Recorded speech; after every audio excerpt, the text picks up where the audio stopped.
Klima- og miljøminister Vidar Helgesen er her for å fortelle om regjeringens konkrete planer for å skape grønn vekst i Norge. Gi ham en varm applaus!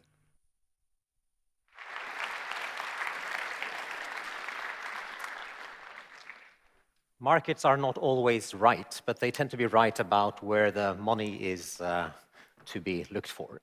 And that's why it is indeed so promising what Marius talked about. Markets can be put to use for green growth, for green competitiveness. That's not going to happen unless American institutions, American businesses, American technology clusters, and American investors are part of that drive. And that's why it's so important what Brian is telling us about what, despite the current policies coming out of Washington, is actually happening in the US. And we know that. We have signed an agreement recently with California, the sixth biggest economy in the world, on technological and climate change collaboration between Norway and California. China is another major actor that needs to be part of this equation, and that has responded to Mr. Trump's decision to pull out of Paris with a very clear announcement that they will be a leader. And alongside the European Union, they're now driving the climate change negotiations, and that makes Norway's decision to team up with the EU on our 2030 policies all the more important.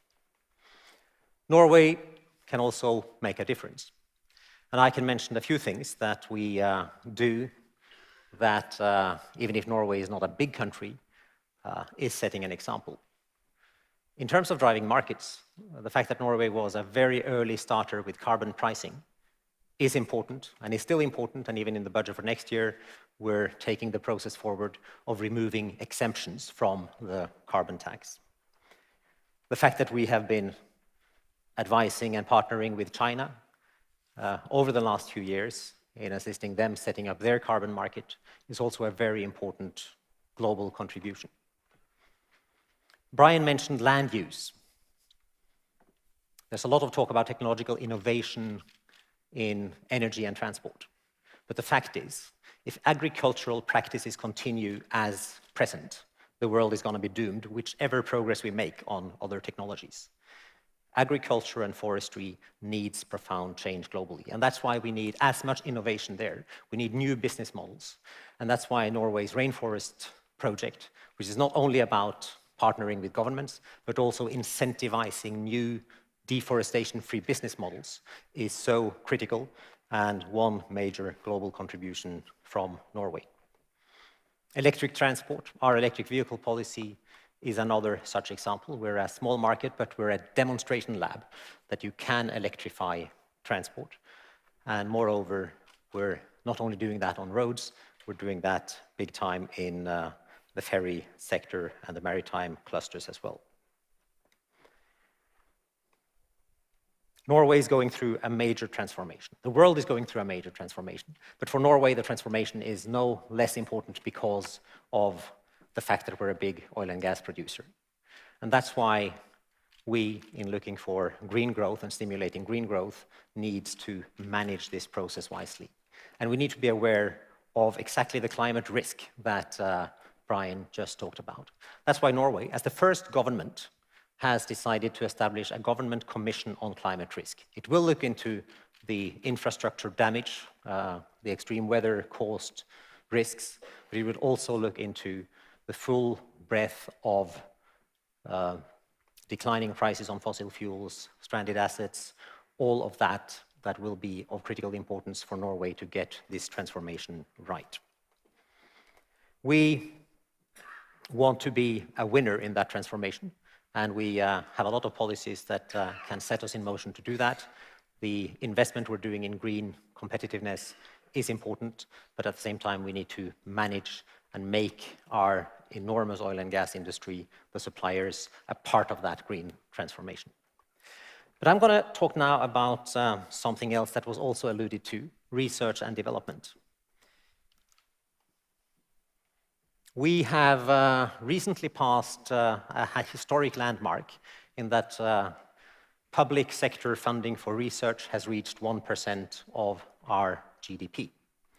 Moreover, it has triggered more investments by the private sector in R&D, which means that the total Norwegian figure investment in R&D has reached 2% of GDP. We want to reach 3% by 2030. And this is critically important for innovation, for unleashing green competitiveness for Norway. And some say, well, R&D is fine, but it's not really triggering the quick progress, the quick changes we need. Well, yes and no. It is long-term. It's absolutely essential for building Norway's economy and finding climate change solutions long-term. But it is also something that we can put to use for unleashing immediate innovation. And it is really correct what Marius said, that the heavy-duty transport segment is where we have the biggest challenge in terms of emission reductions. Last year, or for this year, we put into our budget a not really enormous allocation for R&D in heavy-duty transport. But we've put together the Research Council, Innovation Norway, and Enova. They've put together a seamless mechanism for sponsoring or supporting research and development and innovation. And in their recent round of applications, we saw a doubling of applications from businesses in low-emission innovation. We saw several companies finding each other in consortia and delivering some very interesting proposals for low-emission solutions. One is electrifying heavy-duty transport between Bergen and Stavanger. Another one is this, ASKO, the key logistics company for Norgesgruppen. They have already a warehouse in Vestby, east of Oslo. They're building a new one on the other side of the Oslo fjord. They're now proposing a model of electric lorries, and they're going to have 80 trucks per day across the Oslo fjord. They're now proposing electric lorry transport, trolleys on an electric ferry, or an autonomous ferry across the Oslo fjord, and electric trucks on the other side. Huge innovation and huge potential for emission reduction cuts. This hasn't been decided on. This is a proposal to be reviewed by these institutions, but it's an example that we can actually achieve things even in the short run with research and development. We're seeing the same on machinery for building sites. Proposals and building sites represent, from the transportation sector in Oslo, 21% of emissions. So this is an important area. We see proposals for a 30-ton zero-emission digger, a hydrogen excavator, zero-emission transport and delivery of concrete, several innovation partnerships now unleashed in this year because of that one grant. Now, will these things yield results? Well, if we look at the previous example of a similar model when we invested or put out a tender for green shipping projects, there are projects that are already underway. The urban water shuttle, the zero-emission autonomous ferry developed by Kongsberg, which is now going to be the first fully electric and fully autonomous cargo vessel internationally.